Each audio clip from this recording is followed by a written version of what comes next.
Mohon perhatian kepada seluruh hadirin yang sudah berada di tempat acara. Satu lagi, acara pada hari ini akan segera dimulai.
Hadirin yang kami hormati, selamat siang dan selamat datang dalam acara penganugerahan BUMN CSR ketiga Provinsi Bali tahun 2020. Pada hari ini, Kamis 10 Desember 2020, bertempat di Gedung Keuangan Negara Provinsi Bali dimulai.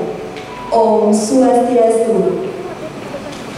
Assalamualaikum warahmatullahi wabarakatuh. Salam sejahtera bagi kita semua. Shalom, namo buddhaya, salam kebajikan. Yang terhormat Senator DPD MPR Republik Indonesia Utusan Provinsi Bali, Ratu Haji Dr. Sri Gusti Ngurah Arya Wedakarna Mahendra Data Wedasra Putra Siasa 3 SEM MSI. Yang kami hormati Kepala Perwakilan Kementerian Keuangan Provinsi Bali, Bapak Guru Ekanto. Yang kami hormati Ketua Panitia Bapak Inyoman Wahyu Widiana SEMSI. Yang kami hormati Ketua Tim Dewan Juri Ibu Dr. Wayat Andani SSMM, beserta seluruh hadirin yang kami hormati. Puja dan puji syukur kami panjatkan kehadapan Ida Sang Yang Widiwasa Tuhan Yang Maha Esa. Karena atas asuh kertawa dan nugrahnya, kita dapat berkumpul di tempat ini dalam keadaan sehat rahayu.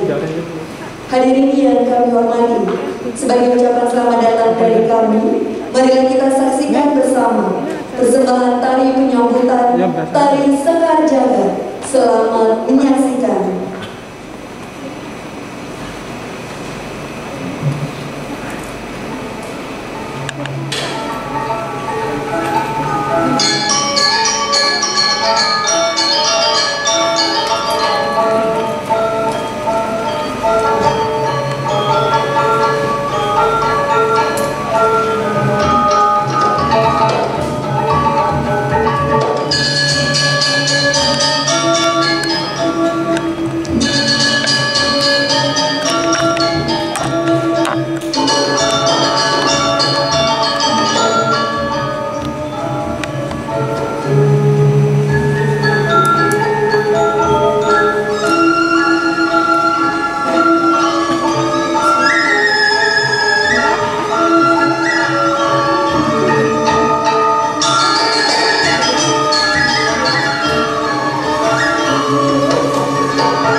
2. Kemanusiaan yang adil dan beradab. 3. Persatuan Indonesia. 4. Kerakyatan yang dipimpin oleh hikmat kebijaksanaan dalam permusyawaratan perwakilan. 5. Keadilan sosial bagi seluruh rakyat Indonesia.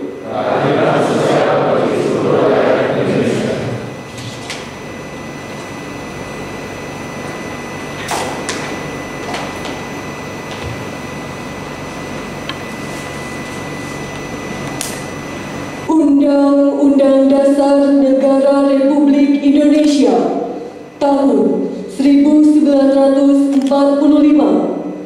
pembukaan bahwa sesungguhnya kemerdekaan itu ialah hak segala bangsa, dan oleh sebab itu maka penjajahan di atas dunia harus dihapuskan karena tidak sesuai dengan peri kemanusiaan dan peri keadilan.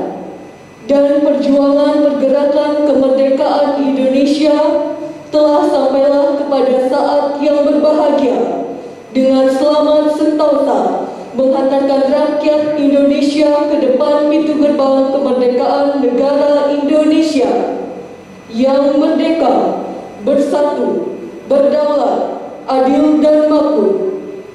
Atas berkat rahmat Allah yang Maha Kuasa dan dengan didorongkan oleh keinginan luhur supaya berkehidupan kebangsaan yang bebas, maka rakyat Indonesia menyatakan dengan ini kemerdekaannya.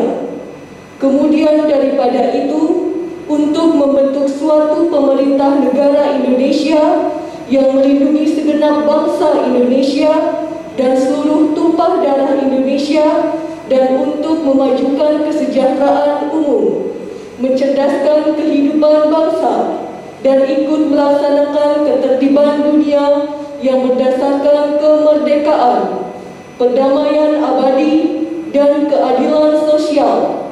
Maka disusunlah kemerdekaan kebangsaan Indonesia itu dalam suatu Undang-Undang Dasar Negara Indonesia yang terbentuk dalam suatu susunan negara Republik Indonesia yang berkedaulatan rakyat dengan berdasar kepada ketuhanan yang Maha Esa, kemanusiaan yang adil dan beradab, persatuan Indonesia, dan kerakyatan yang dipimpin oleh hikmat kebijaksanaan dalam permusyawaratan perwakilan, serta dengan mewujudkan suatu keadilan sosial bagi seluruh rakyat Indonesia.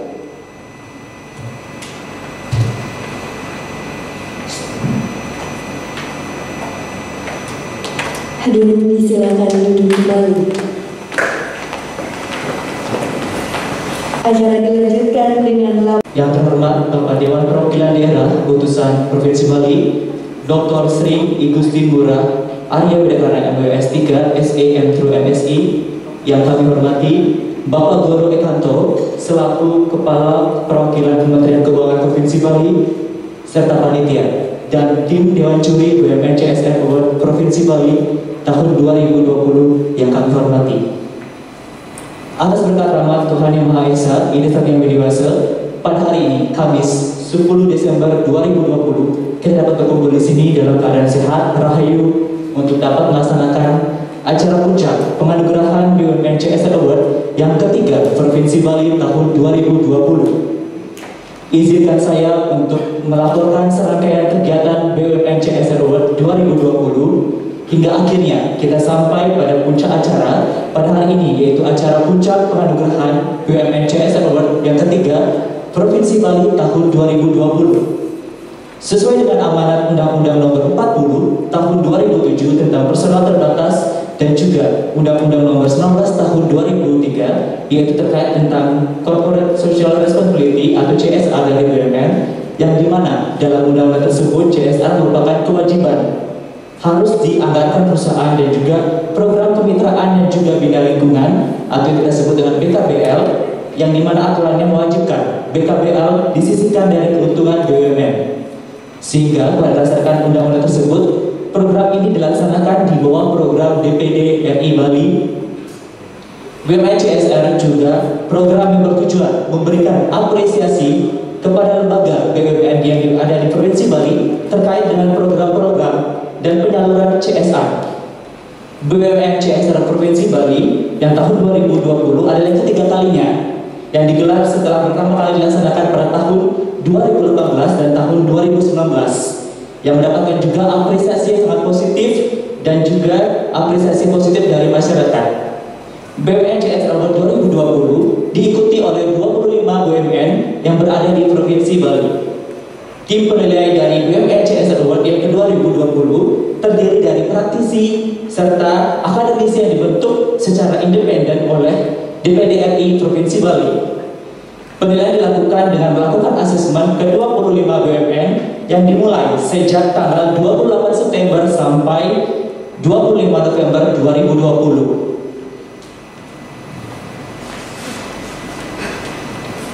Kunjungan BUMN juga meliputi proses mendengarkan paparan dari pihak BUMN terkait dengan program CSR yang dilaksanakan. Kemudian kami mengkonfirmasi, kami juga melaksanakan juga penilaian dari konfirmasi tersebut. Penilaian dilakukan berdasarkan 3 kategori indikator, yaitu pertama ekonomi, sosial, dan lingkungan. Setelah kunjungan ke-25 BUMN, tim penilaian melakukan rapat pleno dan juga mengklasterkan BUMN ke dalam 2 klaster, yaitu kategori gold dan silver. Dalam hal program CSR, pada hari ini kita akan mengumumkan proses dari hasil penilaian sekaligus juga akan memberikan penganugerahan kepada BUMN peserta BUMN CSR Award yang ke-2020. Kami segenap panitia mengucapkan terima kasih kepada seluruh pihak yang telah membantu dalam melaksanakan ini sehingga kita bisa sampai ke acara puncak pada hari ini. Terima kasih kami ucapkan kepada Yang Mulia Senator DPD RI Bali, utusan Bali, yaitu Dr. Sri Igusti Ngurah Arya Widikarna MLS 3 SEM MSI selaku penggagas program ini, dan juga atas segala support dan arahan dalam pelaksanaan acara hari ini. Terima kasih juga kami ucapkan kepada seluruh BUMN peserta BUMN CSR Award yang ke-2020 yang sudah sangat kooperatif dan juga memberikan sambutan yang sangat hangat pada kami saat melaksanakan asesmen dan penilaian. Terima kasih juga kami ucapkan kepada tim Dewan Juri yang telah bekerja sama dengan solid hingga mencapai hasil penilaian ke-25 BUMN ini. Terima kasih sangat luar biasa kami ucapkan kepada pimpinan beserta jajaran keuangan negara Provinsi Bali yang telah memberikan support, memberikan fasilitas ruangan pada hari ini. Dan terima kasih kepada seluruh panitia BUMN CSR Award 2020 atas teamworknya selama 3 bulan ini. Saya mewakili tim panitia mengucapkan permohonan maaf apabila dalam kegiatan ini ada hal-hal yang tidak berkenan yang telah kami lakukan baik sengaja maupun juga tidak sengaja. Akhir kata, kami mengucapkan selamat kepada seluruh BUMN yang telah mendapatkan penganugerahan pada hari ini. Semoga acara hari ini memberi semangat untuk kita semua dalam melaksanakan tanggung jawab sosial, tidak hanya untuk BUMN, tetapi CSR juga harus dilakukan oleh setiap lembaga, baik lembaga milik negara maupun lembaga milik swasta. Demikian laporan hari ini.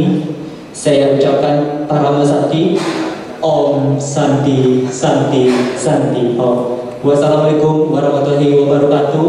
Shalom, Om Nama Budaya, salam kebajikan, salam sejahtera untuk kita semua. Terima kasih banyak.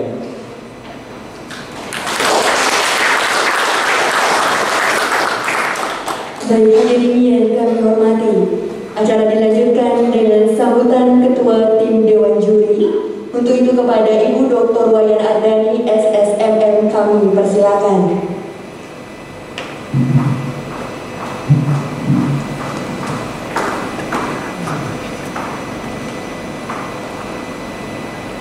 Yang terhormat Bapak Senator DPD RI Bali, Sendali, Bapak Dr. Igusti Ngurah Arya Widikarna Mahindra Data, Wedastra Putra Suyasa SEM MSI. Yang terhormat Bapak Goro Evanto sebagai Bapak Kepala Perwakilan Perwakilan Kementerian Keuangan Provinsi Bali, yang terhormat Bapak Ibu pimpinan seluruh BUMN Provinsi Bali atau yang mewakili, dan tentunya yang terhormat panitia yang telah melaksanakan acara ini dari awal sampai akhir hari ini, dan tentu juga kepada narasumber, moderator, dan semua undangan yang hadir hari ini.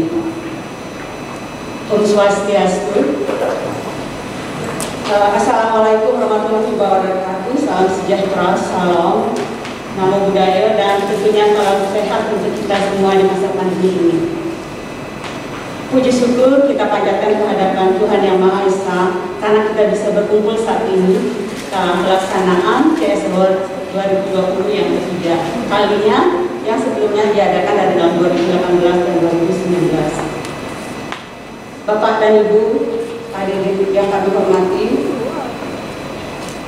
BUMN CS World ini seperti disampaikan oleh Ketua Panitia tadi merupakan kegiatan yang sudah dilakukan setiap tahun, dan ini merupakan yang ketiga di mana acara ini diprakarsai oleh Bapak Senator DPRD RI utusan Bali, yaitu Bapak Dr. Igusti Ngurah Ariwidikarna Mahendra Data Wedastra Putra Suyase SEM2 MSI, dengan bertujuan adalah untuk mengapresiasi semua BUMN yang telah menyumbangkan beberapa keuntungan, berapa persen keuntungannya kepada masyarakat Bali khususnya, baik itu dalam bentuk kemitraan atau bina lingkungan.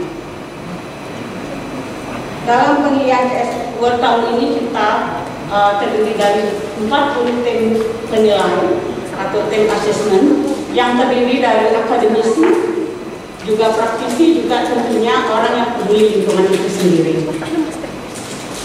Dan ada 18 indikator yang kita pakai pedoman dari 3 variabel itu berdasarkan Undang-Undang PT Nomor 40 Tahun 2007 Pasal 66 Ayat 2. Bapak Ibu hadirin sekalian, jadi setelah kami melakukan asesmen, ada 3 hal pokok yang kami ingin sampaikan atau masukan kepada Bapak Ibu. Yang pertama adalah untuk mencapai sasaran yang tepat guna, diharapkan pimpinan BUMN yang ada di Bali dengan tim CSA-nya bekerja sama dengan pihak terkait ataupun dengan perguruan tinggi yang ada di Bali untuk mendapatkan informasi atau data yang akurat tentang tempat-tempat atau masyarakat yang memang membutuhkan sumbangan atau dana CSR itu sendiri. Yang kedua, kita harapkan lebih disosialisasikan bahwa setiap BUMN yang di Bali itu memang mempunyai yang namanya CSR, baik dalam bentuk bina lingkungan atau bina kemitraan. Jadi masyarakat tahu bahwa kalau ada sesuatu yang diharapkan mereka bisa mendatangi atau mengajukan proposal itu ke BUMN itu sendiri. Sedangkan yang ketiga, kami mengharapkan juga bahwa dari BUMN ini akan terjadi kesinambungan. BUMN ini akan tetap melakukan CSR khususnya pada zaman atau pada masa pandemi ini. Walaupun dalam bentuk mungkin pada masa pandemi ini masyarakat agak berbeda karena lebih banyak ke protokol kesehatan.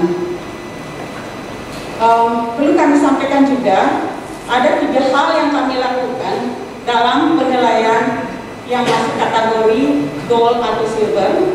Yang pertama, tentunya kami melakukan asesmen selama 3 bulan ke masing-masing BUMN, dan setelah itu kami mengadakan rapat pleno untuk memutuskan BUMN yang mana yang termasuk kategori silver atau BUMN yang mana yang termasuk gold. Jadi itulah proses penilaian yang kami sampaikan. Jadi kami mengucapkan terima kasih tentunya kepada Bapak DPD atau Bapak Senator utusan Bali, dan juga Bapak dari Keuangan, Bapak Kepala Gedung Keuangan di sini, dan juga panitia yang menyebabkan atau membuat acara ini berjalan berjalan dengan lancar. Terima kasih banyak karena bagi kami tim juri, BUN CS Award ini harus dilaksanakan terus karena itu memberikan kontribusi yang sangat positif kepada masyarakat. Terakhir, kami tutup dengan para santri.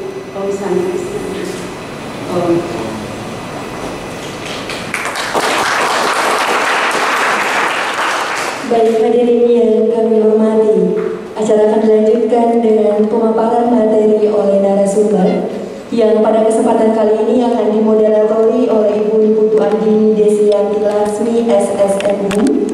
Dan adapun narasumber kita pada hari ini adalah Bapak Dr. Andes Dewa Putu Selawo MM dan juga Mr. Emerald Star. Untuk kepada moderator dan narasumber kami persilakan untuk menuju ke depan.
Om Swastiastu. Assalamualaikum warahmatullahi wabarakatuh. Salam sejahtera, salam namo buddhaya, beserta salam kebajikan. Selamat siang para hadirin Bapak dan Ibu. Terima kasih atas kesempatannya, beserta terima kasih atas waktunya bisa hadir di acara hari ini, yaitu penganugerahan di BUMN CSR ketiga Provinsi Bali 2020. Baik, untuk yang terhormat Bapak Senator DPD MPR RI Ratu Haji Dr. Sri Igusti Ngurah Arya Widakarna Mahenda Data Widastra Putra Sias 3 SEM True MSI beserta Bapak Kepala Perwakilan Kementerian Keuangan Provinsi Bali, yaitu Bapak Guru Langsung. Baik, saya lanjutkan ya. Untuk narasumber pertama pada hari ini diberikan waktu untuk memberikan pemaparan. Beliau adalah Bapak Dr. Andes Dewa Putu Selawo, yang paling pojok ya. MM beliau sendiri pendidikannya itu beliau sempat mengambil program dokter ilmu manajemen di Fakultas Ekonomi Universitas Brawijaya tahun 2019. Oke, beliau juga mengambil Magister Manajemen Skill Triatma Mulia tahun 2008. Satu lagi, beliau juga sarjana sastra Inggris di Universitas Udayana, sama dengan saya berarti Pak ya. Untuk organisasi, baik.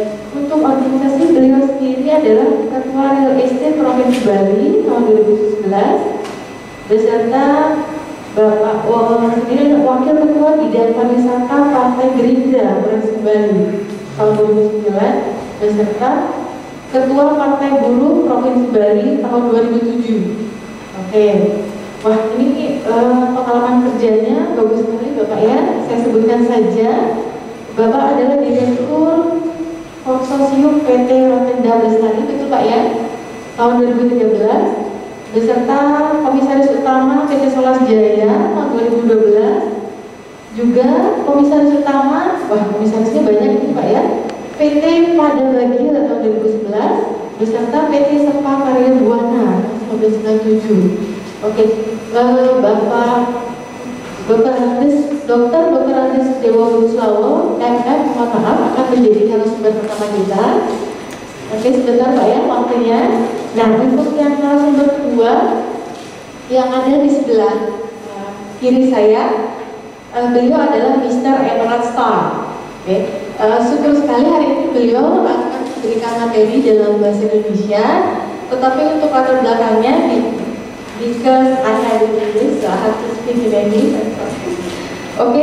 Mr. Emerald Star is a successful entrepreneur, is the visionary and owner of Sorga Bali Chocolate Plant, and he started and operated his first company here in Bali, and also designer fashion manufacturing and imported from India in the 1970, I'm sorry. Okay, wow. And Mr. Emerald too moved in here in Bali in 1989, where he has been an advocate and educator for environmental, health, and sustainability for over 25 years. Wow. Bagus sekali, dan his project has included, banyak sekali ya. Jadi on 1995 until 96, he development of the vertical soap bamboo treatment process, and currently same treatment for bamboo used in construction and furniture. In 1996, he brought wastewater garden. It's a natural plant based, and approved by Bapeda at the time. Also in 2000 and 2010, he joined the former royal family of Karangasem in East Bali to restore the Tetaglaga water place. And he still has on 2005 and 2007, he facilitated the creation of Villa Chamberlain, a private estate traditional Minangkabau architectural at the time, so living green and blue. And yang terakhir, the last one is 2006, trained by the Honorable Al Gore to become the first climate reality project presenter in Indonesia. Banyak sekali. Supaya tidak lebih lama, saya persilakan Bapak narasumber pertama kita, Bapak Dr. Andes Dewa Budislawo untuk waktunya. Saya persilakan Bapak.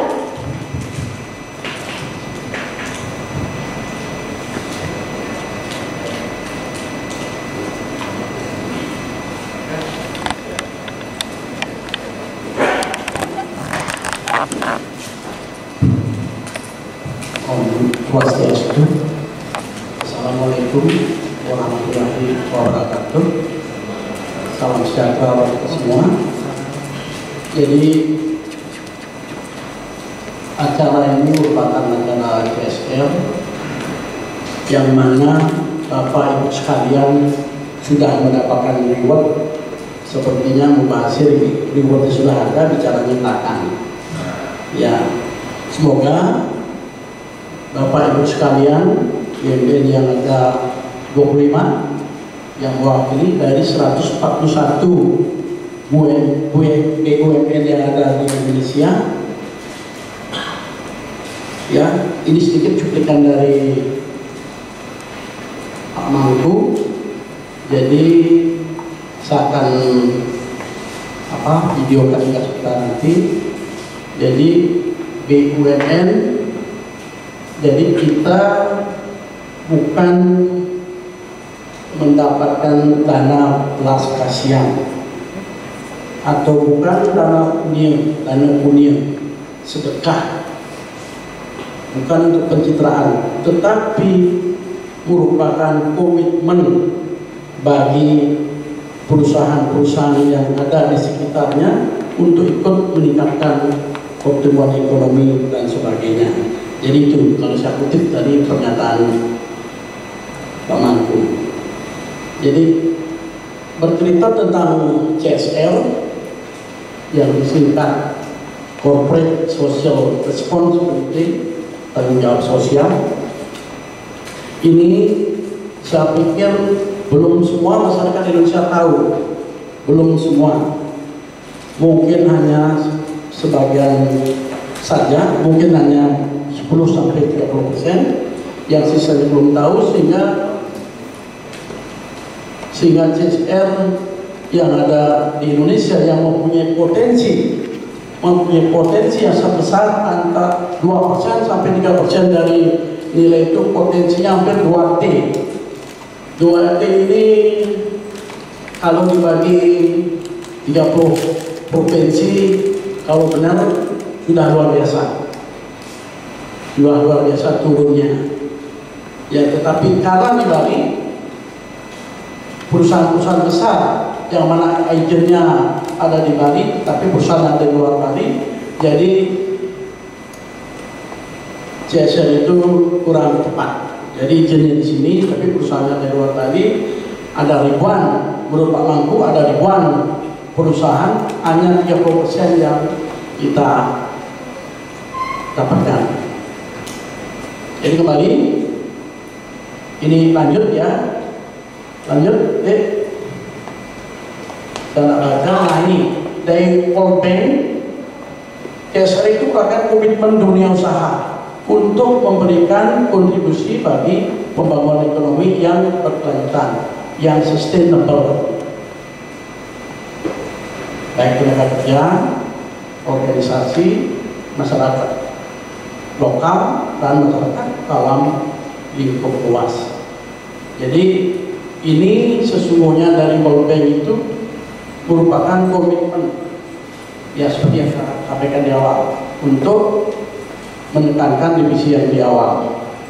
Jadi kalau merupakan komitmen, sehingga Bapak Ibu sekalian yang sudah mendapatkan reward itu, jadi lebih menukik pada komitmen daripada yang lain-lain.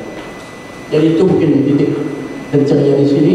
Dan sepanjang saya ikut dalam tim juri, belum saya dapatkan komitmen dari BUMN yang menciptakan social entrepreneur dari UKM. Jadi menciptakan itu yang tentu Bapak Ibu dari BUMN itu harus mentraining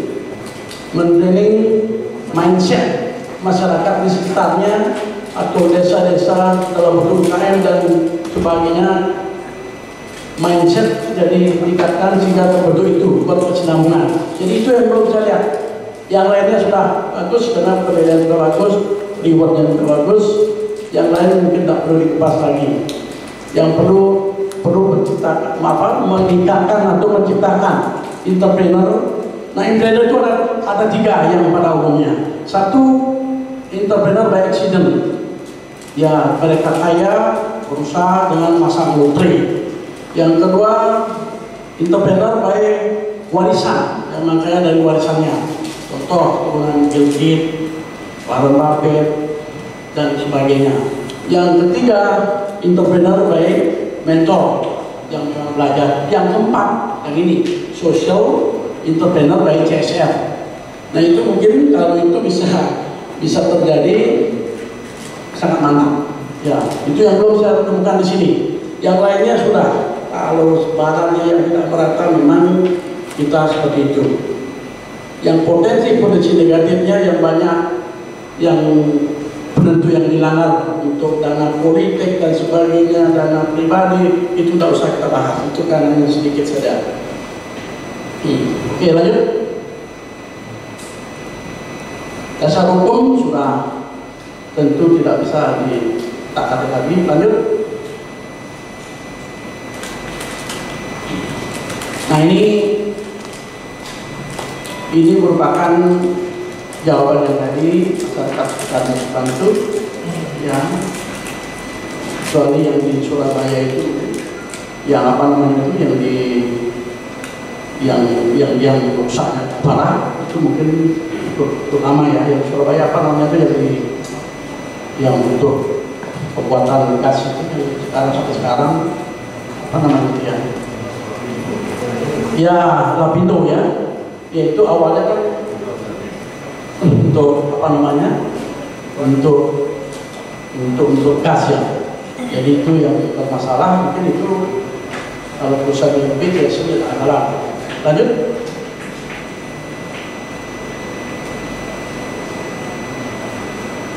Jadi bentuk pedulian terhadap lingkungan ekonomi, atas saya tambahin dengan perusahaan dari dalam rangka menjaga lingkungan. Sudah kita bahas. Lanjut.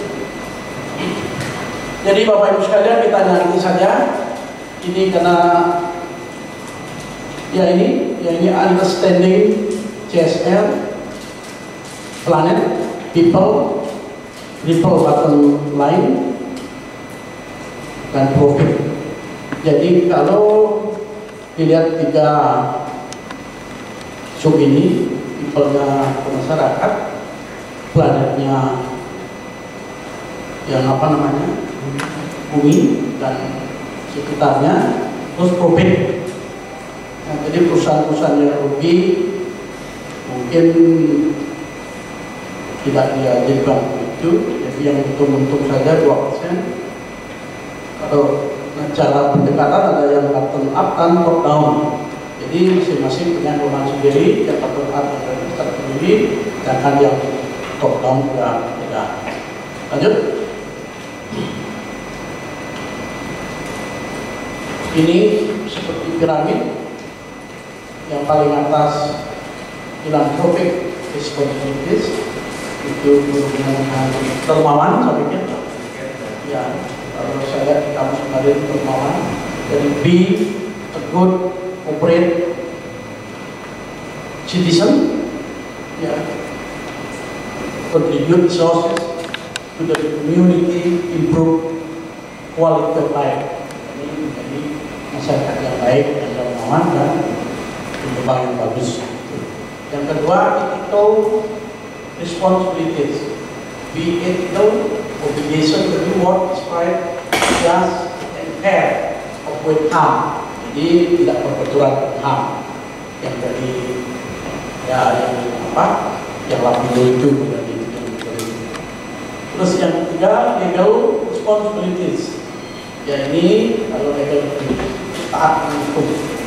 Yang empat, economic responsibilities, be profitable, depan foundation on which all others rest. Ya sudah, ini kita semua yang paling susah yang paling atas karena lebih bermohon. Jadi itu yang memang dari hati nurani. Lanjut. Tujuan CSR. Jadi tujuan CSR secara umum yang memperbaiki tata kelola perusahaan, meningkatkan kapasitas SDM di perusahaan dan masyarakat ekonominya, meningkatkan perekonomian masyarakat di wilayah perusahaan, menjalin hubungan baik antara corporate dan lingkungan sosial, melakukan pelestarian terhadap lingkungan fisik maupun sosial budaya. Sudah dipahami sama. Lanjut. Manfaat CSR sudah saya pikir sudah jalan, memperluas jalan pasar, memudahkan akses sumber daya, mereduksi dampak bisnis perusahaan, memperbaiki hubungan antara perusahaan dengan regulator, mereduksi biaya, memperbaiki hubungan antara perusahaan dengan stakeholder, meningkatkan gairah semangat pekerja karyawan, membuka kesempatan untuk memperoleh dana. Juga yang tidak muncul di sini adalah untuk menjalin persahabatan di antara perusahaan dan masyarakat kita. Lanjut. Mohon maaf Pak, waktunya tidak terlalu lama lagi. Ya, tadi ya. Terima kasih. Cepat karena waktu 15 menit ya. Ya, betul Pak. Ini Sudah berjalan. Lanjut ya. Lanjut ya. Ini formulasi strategi fundraising. Ini fundraising itu menuju dana, implementation, evaluation, estimation. Sorry, ini karena ini memang dari supportnya begini, bahasa Inggris sudah belum di translate, terus di translate dulu baru ini. Ya, lanjut.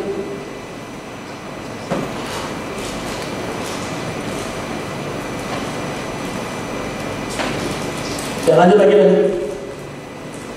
Ya, yang ini sedikit. Maaf yang tadi ini teori, saya akan ungkapkan karena saya mantan ketua RI tahun periode 2010 sampai 14. saya akan apa yang saya lakukan dengan teman-teman selaku ketua selama periode real estate Indonesia yang ada di Bali. Jadi anggota kami sebelum COVID ini ada 100, setelah COVID masih tetap 100, cuman yang kalang kabut lumayan juga karena faktor perbankan yang tidak maksimum. Jadi karena banyak di Bali ini, Bali kan merupakan daerah wisata, hampir 70% teman-teman yang membeli rumah, kita bermain di rumah, jadi 70% out of the box ya, susah. Ya, jadi perbankan sudah tidak merespon karena gaji dikurangi, apalagi juga jam kerja dikurangi, sehingga yang dulunya dapat gaji 9 juta menjadi 4,5, jadi tidak berlaku SP3 yang tidak dapatkan. Jadi mandek ya, jalan cepat.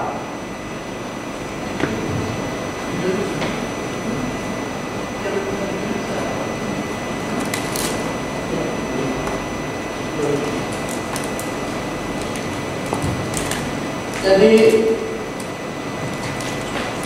saya tidak hafal karena baru saya minta sekadar tadi. Ya, tapi pada umumnya, jadi di RE sendiri melakukan bedah rumah sudah 3 kali. Bedah rumah, sumbangan rumah pada Petlan juga ada. Ya, bedah rumah, sumbangan Petlan, Panti Asuhan berkali-kali. Saya lihat tadi dengan total nilai lebih dari 400 juta selama perputaran RE, karena organisasi RE yang di Indonesia itu merupakan organisasi non-laba. Jadi organisasi laba bukan perusahaan, cuma di bawahnya memang perusahaan-perusahaan yang kami menjadikan organisasi itu. Sekian, terima kasih ya, karena waktunya sudah mepet. Nanti kita diskusi yang lebih panjang. Mohon maaf kalau ada yang salah ya. Jadi kita di kesempatan nanti kita ulang. Sekian dan terima kasih. Baik, terima kasih Bapak Dr. Andres Dewo Putus Lawu MM. Baik, waktunya bagus sekali ya, dia pemaparannya betul-betul baik, tujuan dari PSR dan yang lain betul-betul digambarkan dengan baik. Maaf waktunya yang terbatas. Saya lanjutkan untuk yang kedua, narasumber yang akan kami persilakan kepada Bapak Mr. Emerald Utara. Mohon maaf waktu untuk ini. Kami persilakan.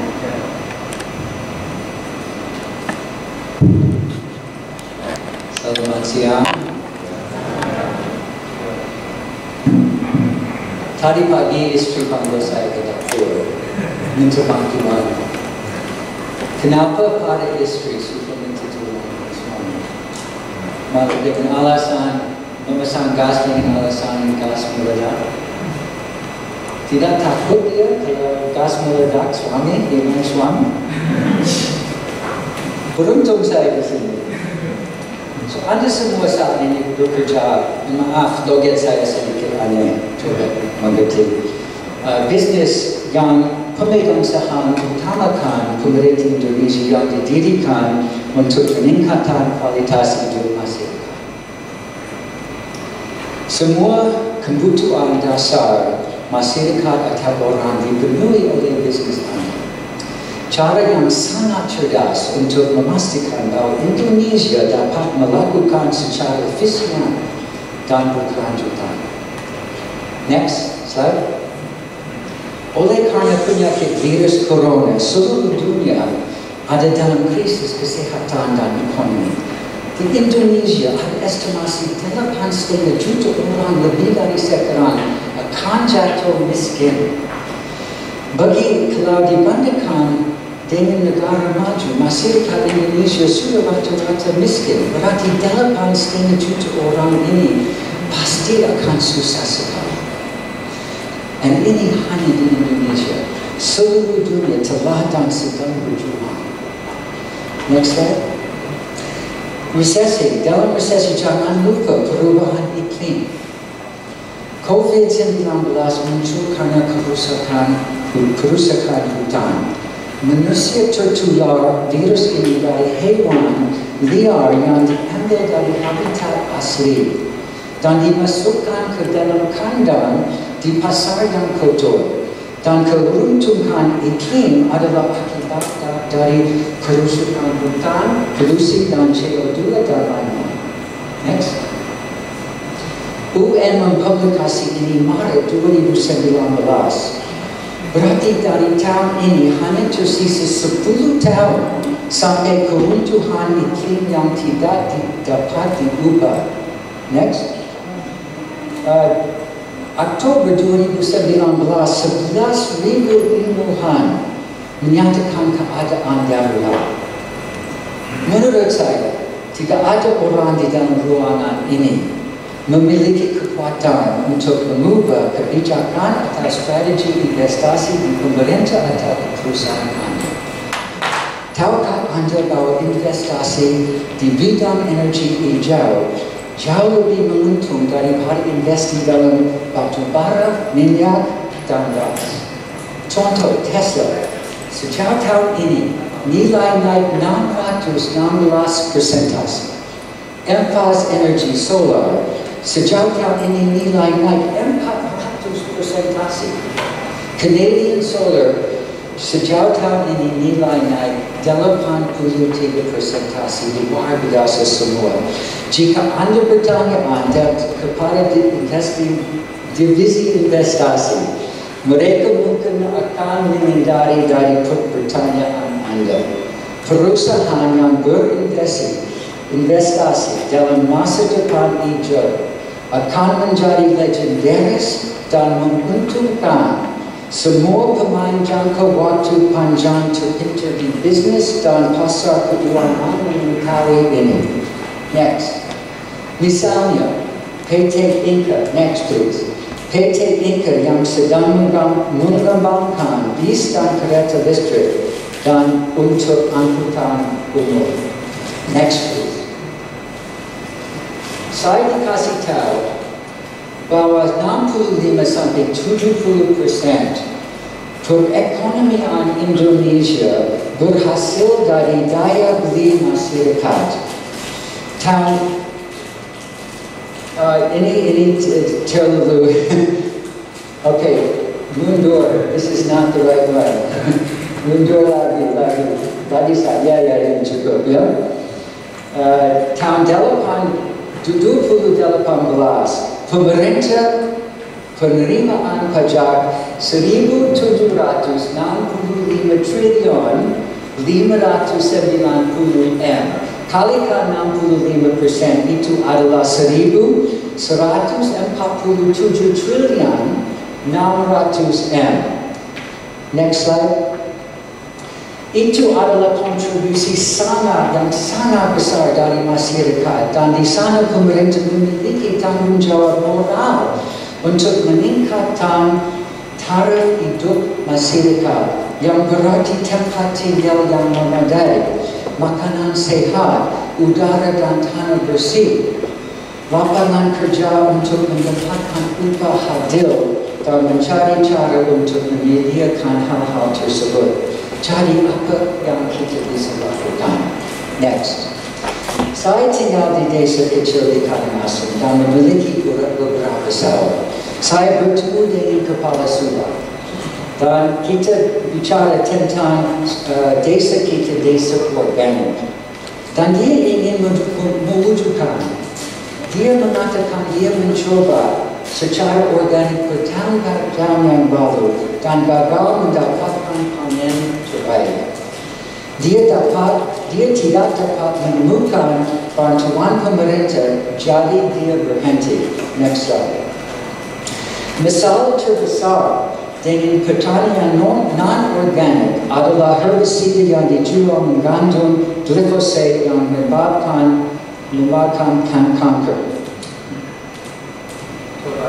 Lihat di Thailand, mereka sudah dilarang sebab bahaya.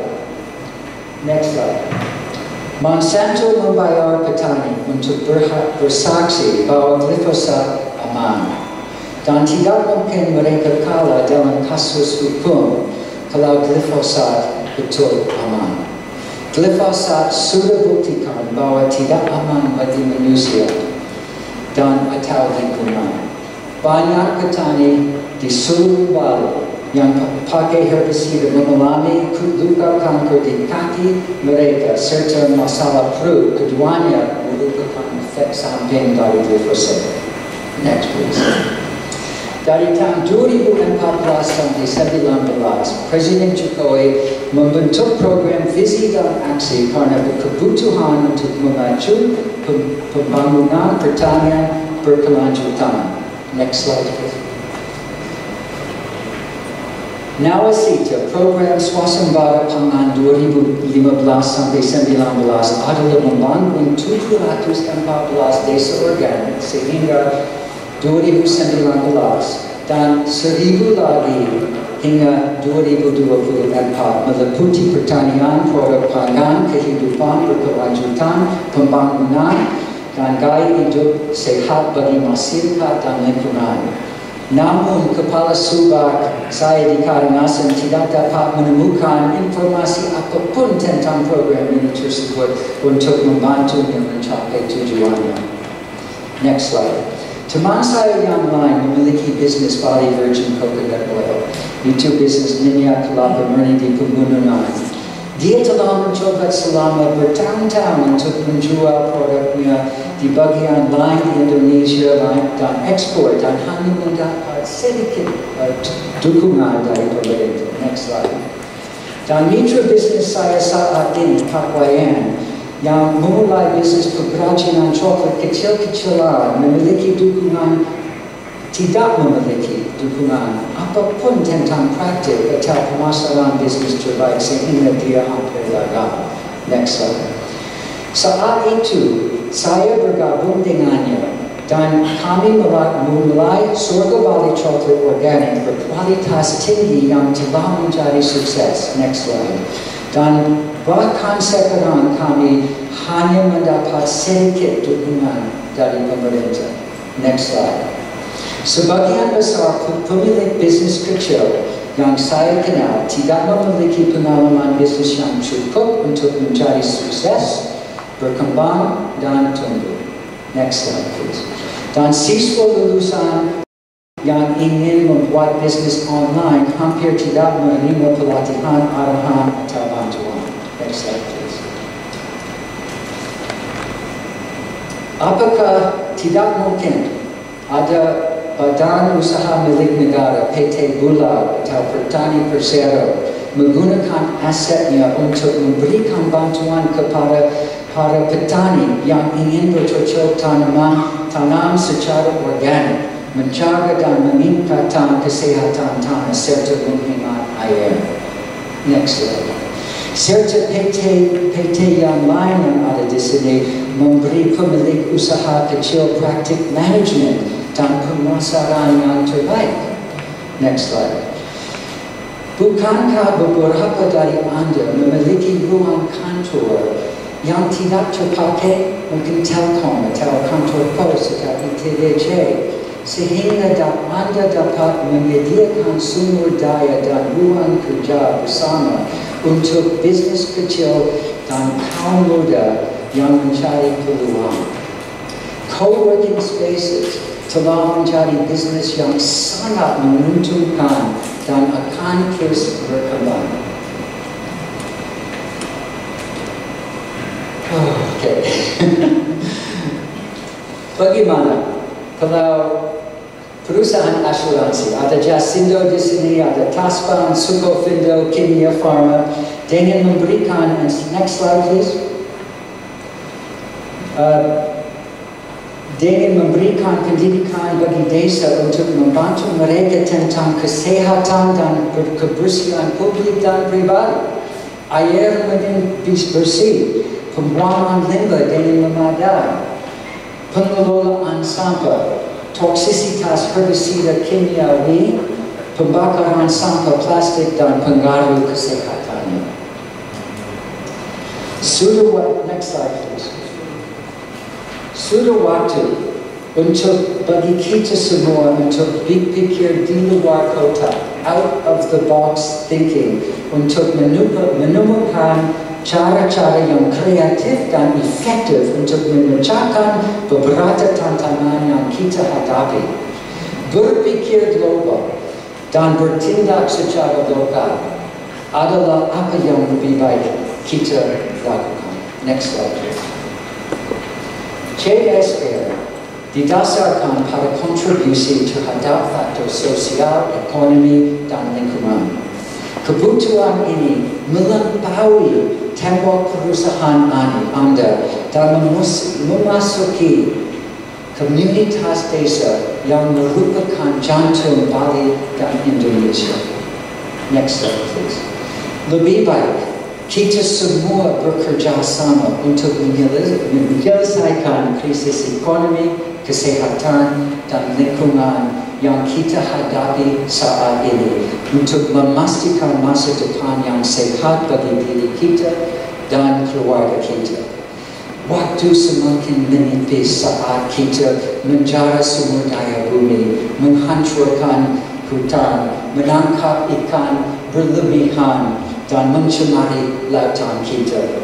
Misi terpenting bagi umat manusia saat ini adalah untuk hidup berkelanjutan di bumi dengan menanam kembali hutan kita, meregenerasi tanah dan lautan kita melalui pengelolaan yang cermat, hanya menggunakan sumber energi hijau terbarukan dan bersih, dan memastikan bahwa semua produk yang kita konsumsi dapat didaur ulang tanpa toksisitas.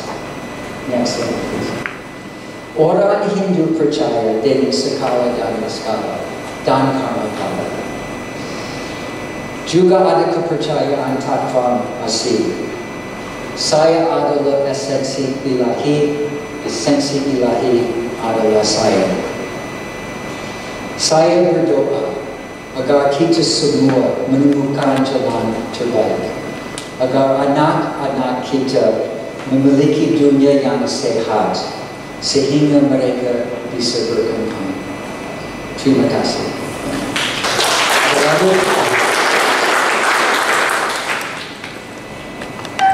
Ini adalah lagu dari teman, sangat senang untuk selesai kalau bisa.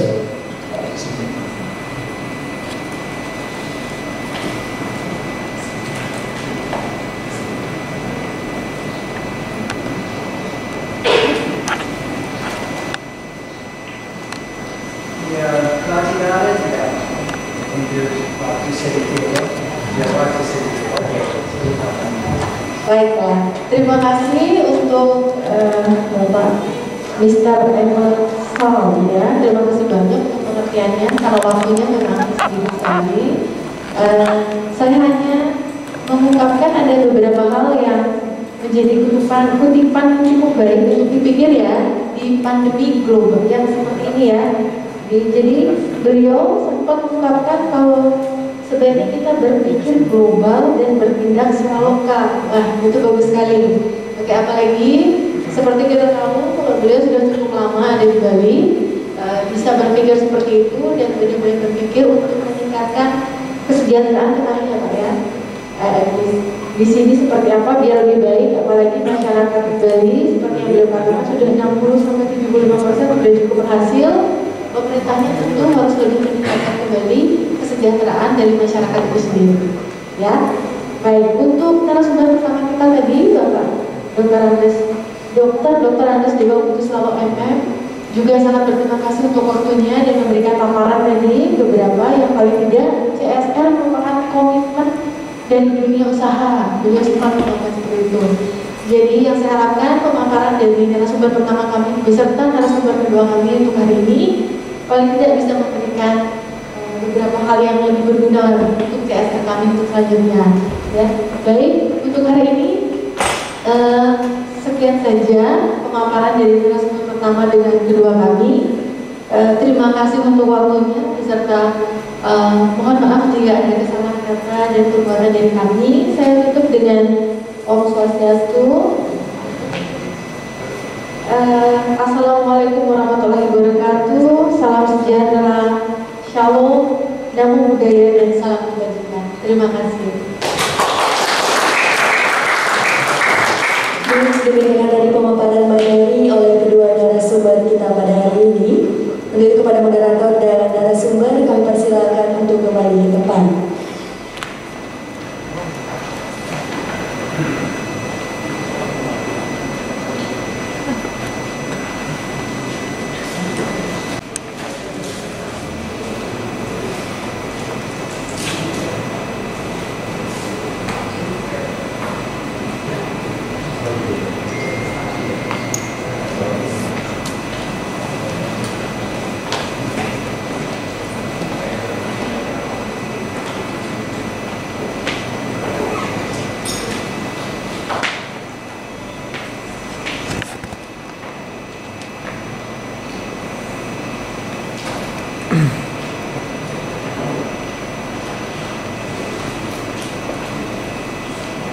Senator DPD MPR Republik Indonesia utusan Provinsi Bali memasuki tempat acara.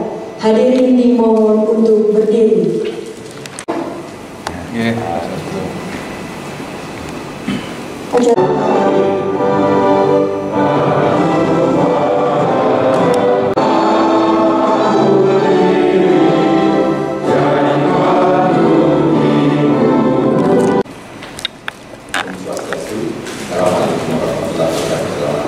Siang, selamat sejahtera untuk kita semua yang kami hormati Bapak Senator Dr. Sri Igustin Ngurah Arya Widarana WS3, Bapak Ibu dan perwakilan BUMN dan akademisi serta panitia acara semuanya. Mohon izin saya memperkenalkan diri, nama saya Bro Rekanto. Saya kakak ambil pajak Bali yang kebetulan merangkap sebagai kepala perwakilan Kementerian Keuangan di Provinsi Bali. Pada kesempatan ini kami mengucapkan selamat datang dan terima kasih kepada seluruh hadirin undangan di Gedung Keuangan Negara 1. Puji syukur kita panjatkan kepada Tuhan Yang Maha Esa karena dengan karunia-Nya kita semua dapat berkumpul pada acara ini dalam keadaan sehat. Saya kira kita tahu semua banyak saudara kita yang saat ini terpapar COVID-19. Saya kira program CSR ini tadi kita sudah mendengarkan sangat baik, bisa dilihat dari sisi perusahaan maupun masyarakat, karena ini salah satu yang memberikan dampak langsung pada masyarakat sekitarnya. Memang meningkatkan kesejahteraan masyarakat biasanya lewat pajak ya. Pajak kemudian dikolek oleh negara, dibagi baru turun melalui APBN dan APBD, tetapi mungkin itu tidak langsung sasarannya kepada masyarakat sekitar di mana perusahaan itu berada. Saya kira mudah-mudahan dengan acara ini saya yakin ke depannya lagi pelaksanaan CSR akan menjadi lebih baik dan untuk kita semua. Karena kalau dilihat tadi apresiasi dan komunikasi dari stakeholder akan meningkatkan kualitas CSR khususnya di Provinsi Bali. Demikian sambutan kami, mohon maaf bila ada yang kurang berkenan. Assalamualaikum warahmatullahi wabarakatuh. Santi.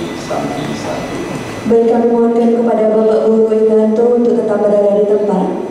Acara dilanjutkan dengan penyerahan penghargaan CSR khusus kepada Bapak Guru Wikanto, Kepala Perwakilan Kementerian Keuangan Provinsi Bali, dan penyerahan piagam penghargaan kepada narasumber dan moderator. Untuk itu kami persilakan untuk menuju ke depan. Dan piagam penghargaan akan diserahkan oleh Senator DPD MPR Republik Indonesia utusan Provinsi Bali, Dr. Sri Igustin Ngurah Arya Widarana, Mahkamah Data Dasar Putra Sinyasa 3 SEM MSI.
sini dulu. 1, 2. Lagi sekali 1, 2.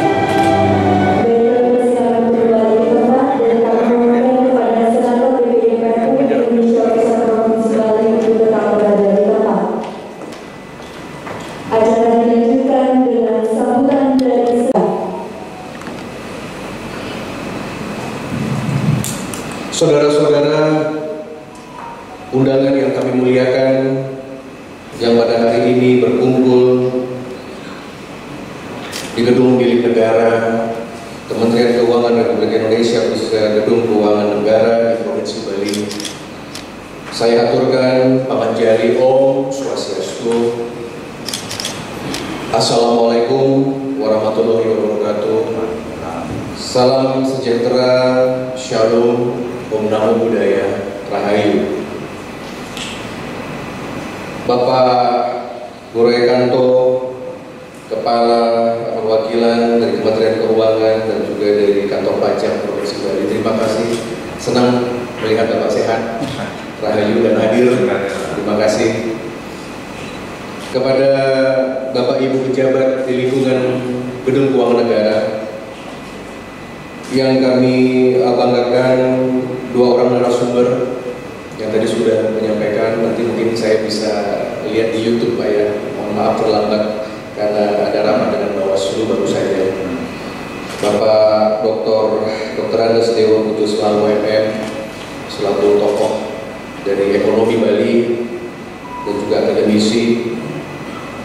Narasumber kedua Mr. Emerald Star. Beliau ini adalah seorang Indonesianis asal dari Amerika Serikat, punya villa besar di Karangasem. Jadi dari keluarga Presiden Soekarno sering berkunjung ke tempat beliau, bahkan pernah menginap. Beliau ini jaringannya luar biasa. Tidak menyangka juga di Bali ini ternyata banyak sekali ada orang-orang asing yang berkualitas yang tinggal di Bali. Beliau punya jaringan film di Hollywood, bahkan ada beberapa kawan-kawan beliau, artis-artis terkenal dunia, sutradara terkenal, saya pernah dikenalkan oleh beliau yang datang ke Bali dan mereka berinvestasi dan berinspirasi di Bali. Beliau tinggal di Karangasem, di Jasi, ya sekarang menjadi aktivis lingkungan dan sangat dikenal untuk mencintai lingkungan Bali. Saya bangga. Thank you for your time, Mr. Emerald. Dan tentunya 25 dari BUMN yang hadir di tempat ini yang sebentar lagi akan menerima penghargaan. Saudara-saudara, sebelum puncak acara diserahkan penghargaan yang hasilnya cukup mengembirakan karena ternyata di tahun ini sama sekali tidak ada yang mendapatkan bronze. Jadi sudah naik pangkat semua Pak Kepala. Karena dari 3 ini gold, silver, and bronze, kalau mungkin dalam sistem pendidikan itu disebut akreditasi ABC. Karena jujur yang untuk mengassessment salah satunya adalah kami dari anggota DPD menjalankan fungsi pengawasan undang-undang. Termasuk di dalamnya adalah pengawasan tentang undang-undang BUMN. Yang kita tahu secara keputusan politik, undang-undang tentang BUMN itu sudah masuk ke dalam prolegnas 2020. Saya sebagai pendukung Bapak Presiden Joko Widodo, tentu kami dari Senayan, kita percaya bahwa negara di bawah pimpinan beliau, bahwa kepemimpinan ekonomi Indonesia di bawah kepemimpinan Ibu Menteri Keuangan Ibu Sri Mulyani, saya percaya benar. Kenapa saya percaya? Kalau Bapak Ibu mungkin ya sering lihatnya mungkin di media sekilas gitu ya, mungkin potongan-potongan press release begitu ya. Mungkin kalau Bapak Goro yang sudah biasa ya, udah rapat begitu sebagai senior beliau. Tapi kami selaku anggota DPD ini kan sering berdiskusi begitu. Berdiskusi di Istana Presiden, kita juga sering berdiskusi di kementerian. Dalam diskusi yang dalam itu kita tahu mana pejabat yang benar, yang becus untuk terutama urus ekonomi, kita paham. Pak Erik misalnya, kita ngerti deh, paham. Cita-citanya untuk membuat satu holding Indonesia Incorporated misalnya. Target kita 2024. Kalau mau lihat lagi pendapat yang lebih ekstrim, lebih radikal, kita bisa lihat, misalkan pendapat Pak Ahok yang sekarang menjadi komisaris Pertamina, yang menyatakan bahwa ya Kementerian BUMN dibubarkan saja, listing aja sudah di Bursa Efek. Ya. Jadi ide-ide itu sebenarnya membangun. Kami dari parlemen kan tinggal dukung saja, tinggal ketok palu keputusan DPD dan DPR. Kalau misalkan ke depan BUMN, Kementerian BUMN ini itu harus dibubarkan dan diserahkan kepada fungsi pasar, seperti kemarin tuh Kimia Farma. Oh, Kimia Farma bagus di Bursa Efek minggu ini, harga sahamnya meningkat. Begitu 1,2 juta vaksin tiba di Indonesia, besoknya langsung meningkat harga saham Kimia Farma. Bentar lagi di Bio Farma, saya ketemu dirutnya di mana itu? Di Bandung, di Pasteur. Kita bangga punya pabrik vaksin peninggalan Belanda itu.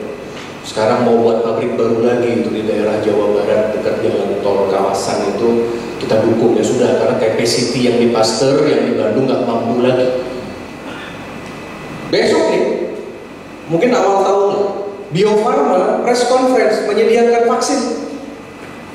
Kemarin sudah ada assessment, salah satunya juga dari WHO. Meningkat lagi harga. Bank BUMN, Bank Merah Putih, ketika kemarin membuat satu ATM yang namanya ATM Merah Putih, sentimen positif. Sekarang ada ide, sekarang ini mungkin akan terus dorong bank-bank syariah yang ada di bawah BUMN akan dijadikan menjadi satu. Itu luar biasa baik. Jadi kita pangkas birokrasi, kita pangkas. Kita harus tiru yang namanya Temasek. Kita harus tiru yang namanya bagaimana holding company-nya Malaysia dan Singapura. Walaupun Singapura sekarang inflasinya minus 47%. Ini Bali ini minus 10% ini, hampir 11. Udah ketar-ketir kita. Indonesia minus 5%. Singapura minus 47% inflasi.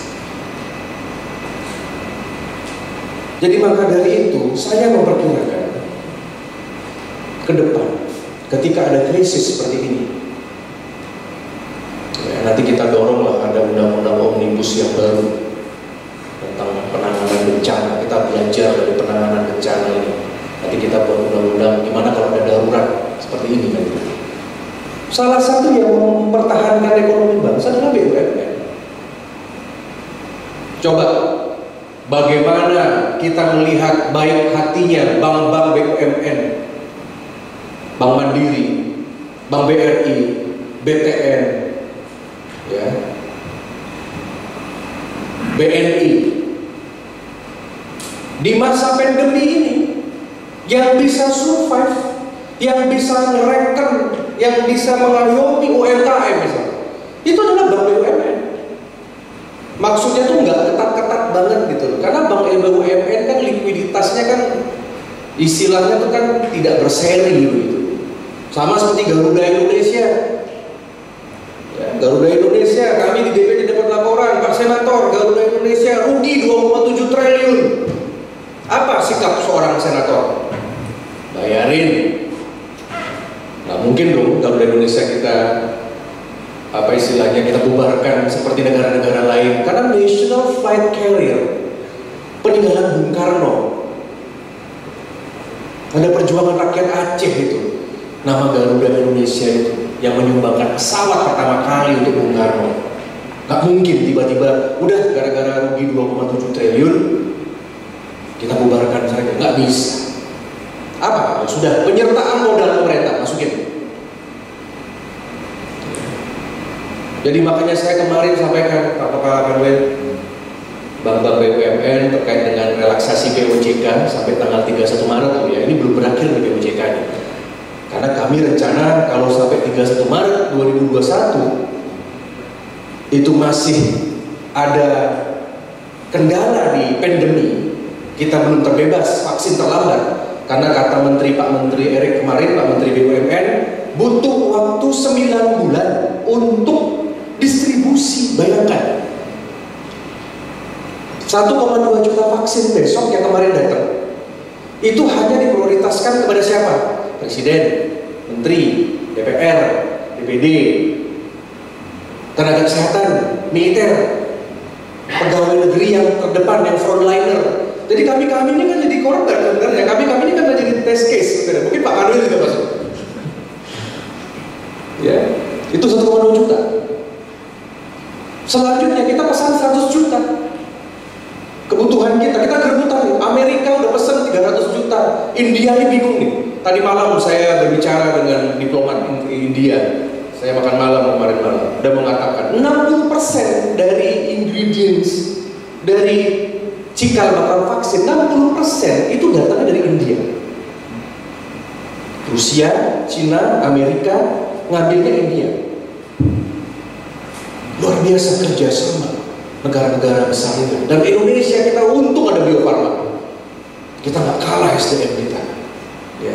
Singapura aja belum tentu bisa, Malaysia belum tentu bisa. Bahkan mungkin mereka beli dari kita. Jadi di masa pandemi ini kita menjadi mulat sari loh. Kita diberikan kesempatan oleh Tuhan untuk berintrospeksi diri. Nanti kalau misalkan POJK kembali tadi ke bank-bank BUMN, seandainya misalkan tidak ada target 31 Maret, apa dilakukan? Pertama, perpanjang POJK kedua.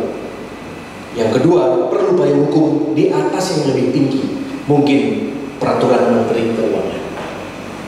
Jadi kan POJK, Menteri Keuangan, peraturan Presiden, peraturan pemerintah, undang-undang. Tugas saya di undang-undang. Jadi kita terbuka. Kalau perlu undang-undang, ayo datang ke Senayan, kita dukung undang-undang untuk masalah ketahanan ekonomi. Saudara-saudara, terkait dengan beberapa hal, selain undang-undang BUMN yang sudah masuk ke dalam listing prolegnas, yang nomor 2 adalah kita sedang berjuang untuk undang-undang Omnibus Law Cipta Kerja yang baru disahkan oleh Presiden. Di undang-undang Omnibus Law ini kita akan mendapatkan blessing sebenarnya luar biasa. Ya. Jadi kemarin itu yang banyak protes, yang aktivis-aktivis tidak setuju, kita sudah berikan saluran. Kalau you protes, silakan gugat ke MK, judicial review, atau bisa juga sampaikan ke legislative review. Jadi jangan demo lah. Investasi kita ini sudah sangat-sangat rentan dengan isu keamanan. Tasugaro sudah rendah sekarang. Kita tinggal implementasi makanya Bapak Presiden langsung tanda tangan itu undang-undang. Undang-undang ini pengetahuan untuk Bapak Ibu semua dalam tata negara.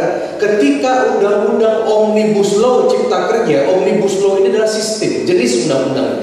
Itu bukan nomenklatur undang-undang. Undang-undang Cipta Kerja kategori omnibus. Nanti undang-undang ini tidak akan melahirkan perda lagi. Undang-undang ini adalah undang-undang sapu jagat. Kalau undang-undang yang lain melahirkan yang namanya peraturan daerah dan peraturan yang lain, aturan turunan. Undang-undang omnibus tidak, hantam. Bagaimana investasi dibangun, bagaimana sekarang membuka kawasan. Setelah undang-undang omnibus Cipta Kerja akan dibuat yang namanya undang-undang baru, omnibus tentang perpindahan ibu kota ke Kalimantan Timur. Jadi kita bangga Mungkin tahun 2024 saya sudah berkantor di Penajam, di Kukar, Kutai Kartanegara. Kemarin saya datang ke sana luar biasa. Saya menjadi ketara-ketir juga buat Bali, karena kalau kita lihat Pak Kanwil kalau keliling Emerald, if you know there is a Bali baru, the new Bali. There is a concept that the government of President Joko Widodo established a new destination, but instead still use name Bali. So we a little bit worried, because if there is a new Bali, there is a old Bali. Jadi agak bahaya sebenarnya. Kita lihat Labuan Bajo, waduh Labuan Bajo. Kita lihat itu Borobudur. Sebelum pandemi Borobudur itu digelontor 11 triliun, Pak. 11 triliun Borobudur. Sekarang dibuat pelabuhan di Labuan Bajo, premium. Anda nggak punya uang 50 juta, nggak bisa masuk Labuan Bajo. Gubernur bertegas, nggak boleh sembarangan orang datang ke sana. Orang berduit. Raja Ampat menjadi teladan. Raja Ampat itu kalau you nggak punya uang $5.000 deposit, $10.000, kalau nggak bawa duit 100 juta deh, nggak bisa masuk sana. Karena benar-benar itu dijaga, benar itu. Papua bisa begitu loh. Mandalika sebentar lagi.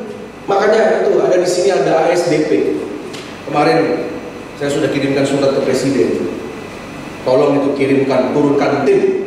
Ada orang-orang yang nolak untuk membuat yang namanya Pelabuhan 3. Padahal Pelabuhan 3 Padang Bayi itu kita bisa gunakan untuk membantu NTB, membantu NTT, membantu Timor. Contoh, saudara-saudara, nanti di Omnibus Law ini ada 10 klaster. Satu klasternya adalah tentang kawasan ekonomi. Kemarin saya sudah bicara sama DPRD Bali. Apa planning kita? Jalan tol Surabaya-Banyuwangi nyambung.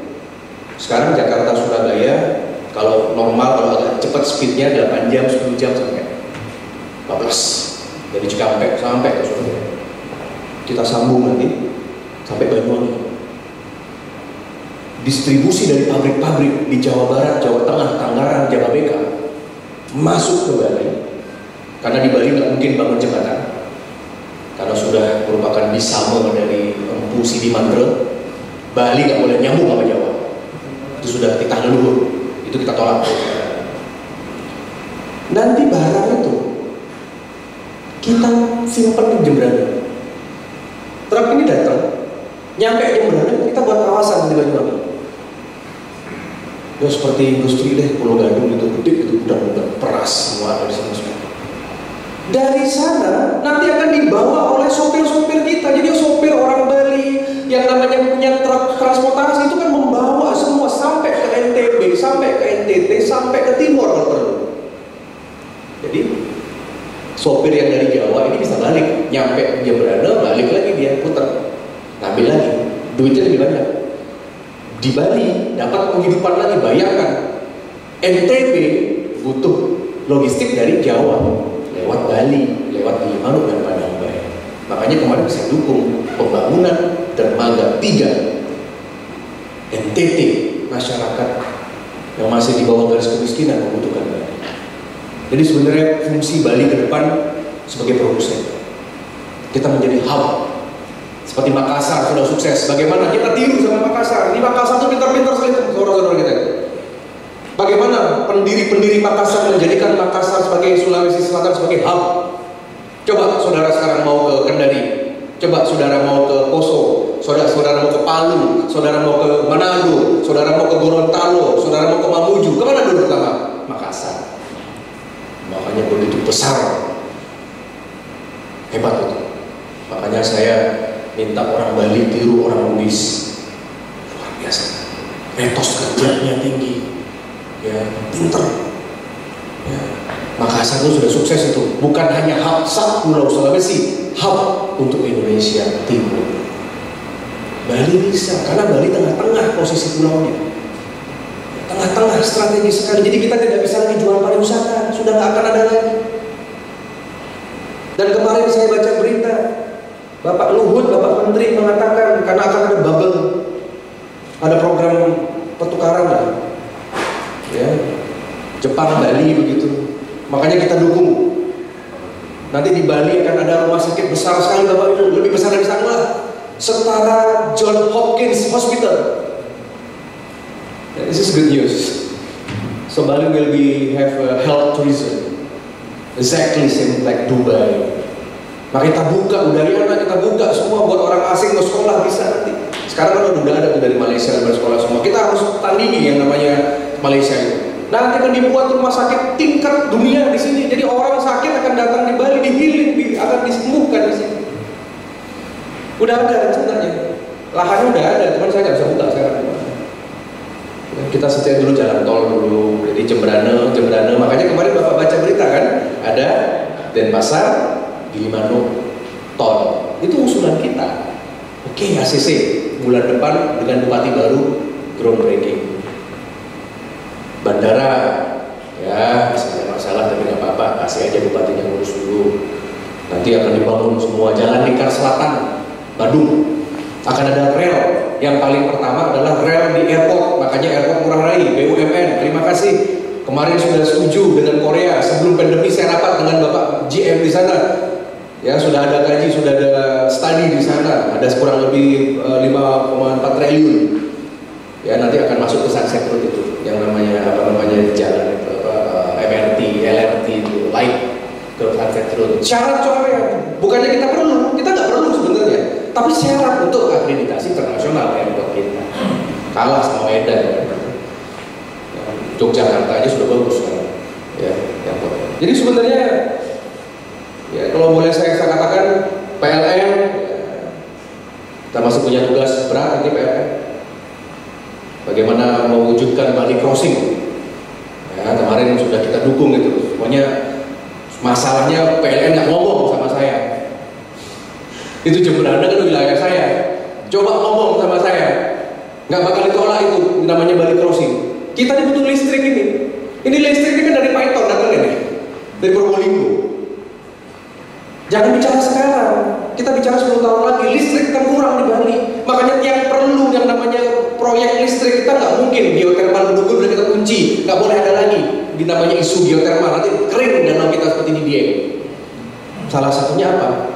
Bali Crossing. Nah, sudah ada solusi kemarin, tiang-tiangnya kemarin tiang datang ke Segara Rumput, tak lihat tiang di sini bagaimana, tiang udah laporkan ke pusat, nanti ada sebagian yang di bawah laut. Oke lah. Penting saya dapat aja gitu loh, listrik lumayan kan untuk Bali ke depan. Telkom ya sudah mulai bangkit ya, walaupun sekarang harus bersaing dengan banyak hal. Asrindo sebagai asuransi ya, mudah-mudahan jangan seperti apa tuh yang namanya kemarin asuransi yang masih masalah itu apa ya, Bumi Putra tuh gak ada masalah kemarin, masa antrenya itu nggak bisa cairin itu. Sedang kita tangani di Komite 1. Ini urusan nasional. Kemudian Taspen, ya, Sungkara Taspen sih adem-adem aja Taspen ya, karena tugasnya adalah untuk pensiun. Nah ini yang saya dorong, BRI, BNI, BTN, Mandiri, ayo jadikan Bali sebagai tempat untuk Anda berkembang karir Anda.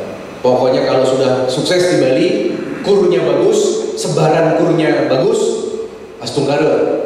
Pasti saudara-saudara bisa naik pangkat. Jujur saja, ya kita nih Bapak Ibu, kita ini totalnya muda-muda ya. Saya lihat sini banyak manajer muda, banyak kepala cabang muda. Jangan mau besar di Bali. Kita nih harus pimpin republik. Bali kan gini-gini aja sebenarnya. Muter memang nyaman di Bali, memang nyaman. Untuk senior nyaman. Beberapa pejabat, beberapa kanwil saya tanyain, Pak mau pindah nggak ke kementerian? Aduh nggak usah Pak Senator, saya nyaman di sini. Lebih baik saya jadi raja kecil di Bali, mimpin kantor. Kalau di kementerian kerja, kalau di pusat banyak rapat. Nggak bagi kita lihat itu, menteri-menteri itu rapat kayak malam. Sebenarnya enjoy banget. Tetapi kalau untuk jiwa muda, udah. Kalau saya jadi Anda, saya nggak mau hanya menjadi kepala cabang atau kanwil di Bali saja. Saya maunya nasional. Kita bisa pimpin republik. Diversity luar biasa. Bali cuma gini-gini tuh. Untuk pensiun oke lah, untuk hari tua oke lah, untuk investasi oke lah. Ya makanya BNI, BTN dan Mandiri saya dukung ini semua ya. Mudah-mudahan ini bisa mendapatkan apresiasi. Jasindo, ya, ITDC, nah ITDC, nah, kemarin ITDC sempat ada komplain karena tidak ada Putra Bali di manajemennya. Nah, saya sudah sampaikan komplain ke kementerian, bagaimana mungkin you punya kantor di Nusa Dua, tapi nggak ada Putra Bali jadi direksi, ngapain gitu loh? Ya, saya sudah dapat info, ya sabar Pak Senator, nanti aja pada saat ini ada perubahan kita ganti deh atau gimana. Oke, saya akan datang ke DPRD karena saya mau mengawasi. Ini nggak boleh, harus ada putra daerah diberdayakan. Ya. Sama juga dengan kita buka cabang kantor di Aceh, masa nggak ada orang Aceh kerja, kan aneh. Kita buat di Papua, sama sekali orang Papua nggak ada kerja di sana, itu kan aneh juga. Inilah Indonesia, itu adalah keadilan sosial sebenarnya. Patra Bali ya, salah satu milik ini, mungkin salah satunya nanti ke depan hotel-hotel, seluruh hotel-hotel di bawah BUMN akan dijadikan satu nanti perusahaan. Sekarang kan kita udah punya INA, ya, hotel INA itu mungkin kalau Patra kan masih di bawah Pertamina. Jadi saya dukung sebenarnya bersih-bersihnya Pak Ahok itu. Udah kita lagi kaji semua ya, masukkan saja ke holding satu perusahaan besar. Garuda Indonesia ya tetap struggle, tenang saja, apapun yang terjadi pasti negara akan support. Mau berapapun utangnya pasti akan diberesi sama negara, pasti akan di-approve sama semuanya. Jasa Marga Bali Tol, ya, mudah-mudahan ini juga nanti bisa terus mendapatkan keuntungan. Sekarang saya lihat memang keuntungan sangat kecil ya, even not BEP kan begitu, karena memang turis pariwisata tidak ada. Tapi mudah-mudahan nanti bisa pola yang sama untuk jalan tol di Jembrana dan Denpasar mungkin bisa dibagi, di-sharing informasinya. Apakah ada penyertaan modal? Saya masih harus periksa dari skemanya. Angkasa Pura ya, terus berbenah, bagus. Ya, mudah-mudahan nanti ke depan kita tunggu di sampai 2024 ini, tolong didorong saja ada rel kereta api, termasuk kemarin kita usulkan juga ada pelabuhan. Jadi biar kayak Singapura. Ya, jadi nyampe di airport ada bis, ada taksi, ada online, ada kereta api, ada pelabuhan. Jadi kan dekat pantai itu buat pelabuhan kecil, nyampe ke Jimbaran, orang ingin naik kapal. Ya, nanti kita buatlah itu. Tapi prioritas dari kereta api dulu, yang sampai ke Sunset Route nanti masuk ke pelabuhan Sanur. Nanti di depan Matahari Terbit Pak akan ada pelabuhan besar. Kita akan bangun, sudah masuk ke program rencana strategis pemerintah. Itu udah tanah besar di depan Matahari, itu di depan Matahari Terbit, itu milik negara. Kita akan buatkan. Jadi tidak ada lagi nyemplung seperti itu. Kemarin saya usulkan Pelra, pelabuhan rakyat, anggarannya terbatas. Ternyata diambil sama negara. Sudah, ini negara yang mengambil, pelabuhannya besar lagi, hebat seperti Benoa ya. Jadi nggak ada orang lagi kalau udah Pemeda ke Nusa Penida terus tiba-tiba nyemplung ke laut, udah nggak ada lagi. Bagus, nanti akan masuknya nanti ke kapal akan bagus. Kita akan mulai 2021. Pertamina masih punya PR juga, Pertamina terkait dengan masalah banyaknya Pertamini. Nah, jadi memang agak misterius sedikit di Pertamina ini ya, nanti coba, tapi kayaknya dapat gold ya. Tapi nanti kita urus deh, karena saya tahu di Bali hanya pelaksana saja. Nanti saya urus di Jakarta sama Ahok. Bulog sangat luar biasa, sangat kerjasama dengan DPD bagus sekali, ya luar biasa. Terutama dengan ada bayangan merubah persepsi masyarakat kalau Bulog itu cuma jadi tempat jual beras, padahal Bulog itu juga jual minyak, jual gula, jual tepung sebenarnya. Ya, jadi Bulog Bali kami anggap sudah sangat baik. Beberapa hal terakhir, Pegadaian, ini yang sangat menjadi idola sangat Pegadaian ini. Banyak yang ditolong, ya, walaupun hanya dengan KTP, walaupun dengan jaminan yang kecil-kecil gitu ya, tapi masyarakat tertolong sekali. Instead dibanding mereka di di online itu, pinjaman online dan pinjaman yang nggak sah itu. Ya bahaya juga, kalau ke bank kan birokrasinya ribet per di bank. Ya, harus ada macam-macam perjanjian dan sebagainya. Walaupun cuma pinjam kur 25 juta juga ribet bener begitu. Ya, tapi Pegadaian ini menjadi dewa penolong. Ini favorit di mana-mana, orang testimoni Pegadaian bagus.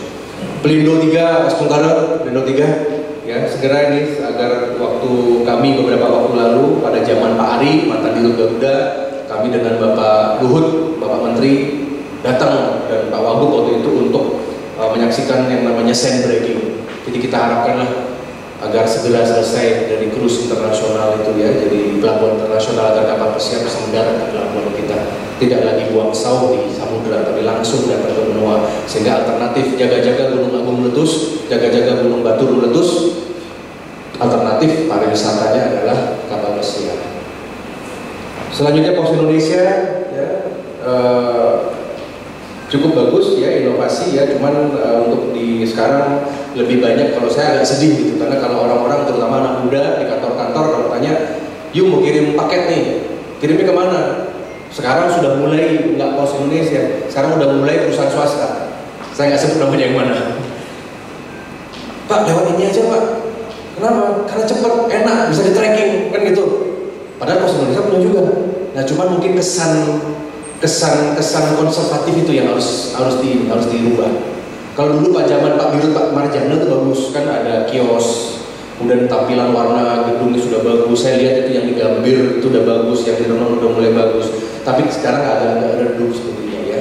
Ya tapi di sini di data masih dapat gold, artinya CSR-nya bagus karena penilaiannya bukan kinerja, tetapi penilaiannya CSR gitu ya.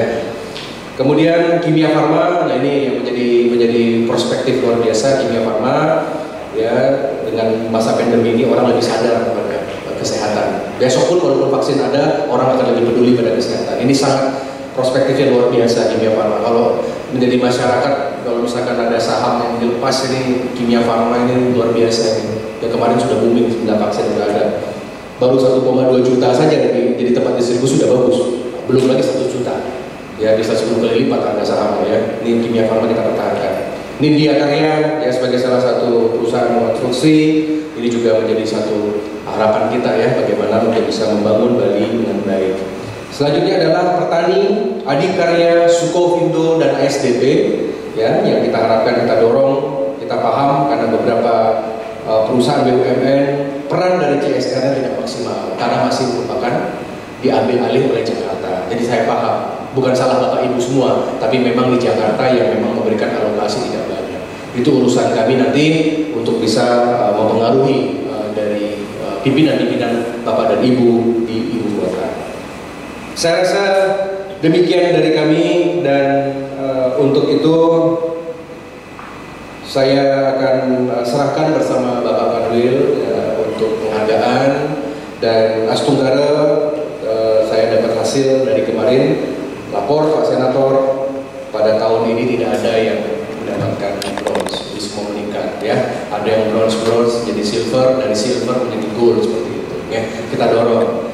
Dan apakah masalah tidak kalau seandainya seluruh BUMN anggap saja tahun depan dapat gold semua atau platinum? Buat saya nggak masalah. It's okay. Sama dengan akreditasi. Akreditasi di perguruan tinggi kan begitu, ada A, B, C. Boleh nggak semuanya A? Malah bagus. Kan begitu, tidak masalah. Makanya berlomba-lomba. Saya optimis tahun depan ini bisa gold semua. Ya, sekarang dari 25 cuma 4 yang dapat silver. Sisanya 21 adalah gold. Sudah 3 kali gold berturut-turut, udah platinum. Tadi Bapak Ibu pakai media promosi, jadi ketika nanti ini dapat penghargaan, jangan disimpan sendiri figurannya, penghargaannya. Sampaikan ke nasional, sampaikan di buletin BUMN, sampaikan ke Dirut, tolong di WhatsApp itu yang namanya ketua koordinator regional, saya dapat penghargaan, nanti masukkan ke media, masukkan di sosial media. Jadi kalau mendapat penghargaan, orang harus paham.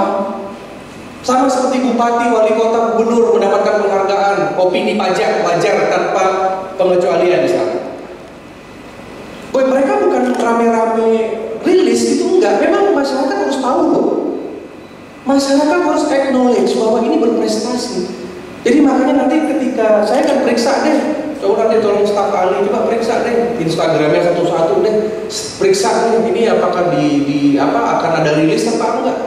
Ya, ada beberapa yang sangat aktif sekali merilis bagaimana, jadi orang di Jakarta tahu, oh ternyata beritanya bagus ya. Jangan sampai kita tahu sekarang kalau pakai media itu mahal Pak.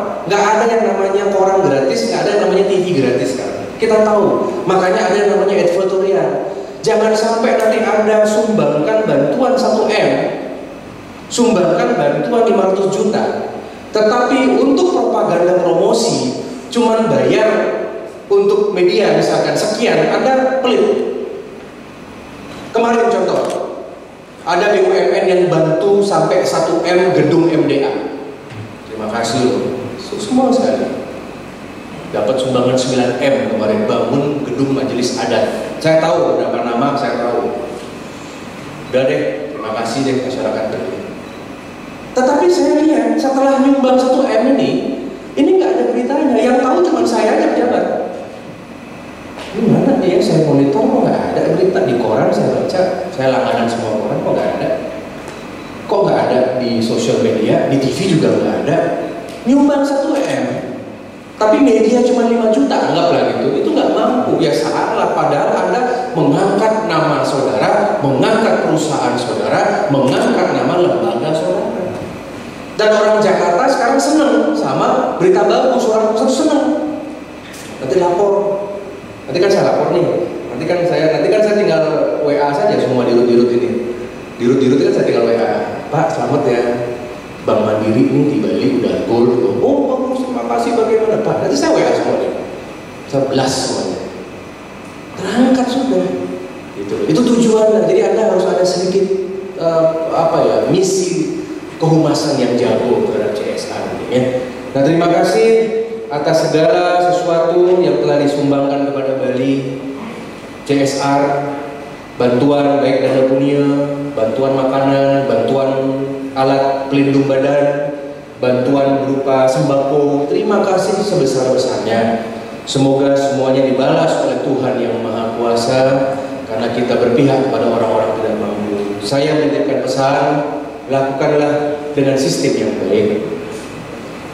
Kader orang-orang di BUMN untuk bisa melaksanakan yang namanya corporate social responsibility sambil menunggu undang-undang CSR yang sedang kami bahas di Senayan.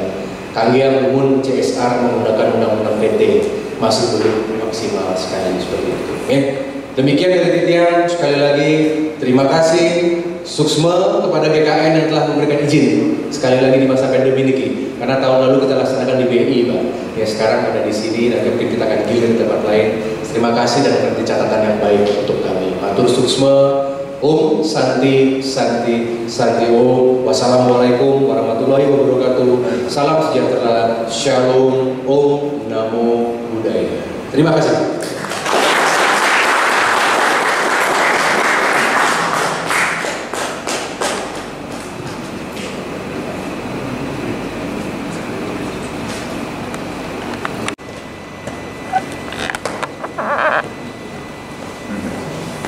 Bagi hadirin yang BUMN CSR Award kategori Silver kepada nama-nama yang disebut Jindo dan ASDP.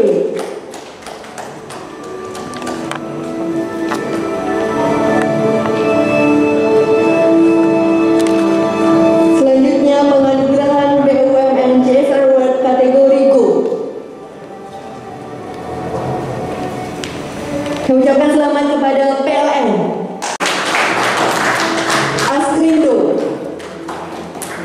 Taspen, BRI, BNI, BTN, Jasindo, ITDC, Departa Bali, Garuda Indonesia, Jasa Marga Barito, Angkasa Pura I, Pertamina, Pegadaian, Pelindo 3, Pos Indonesia, Kimia Farma, Mandiri dan Nindya Karya.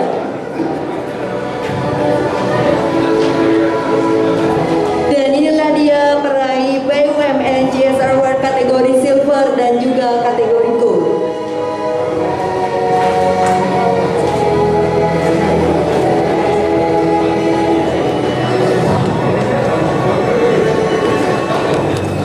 lewat pajak, lewat badan kementerian, lewat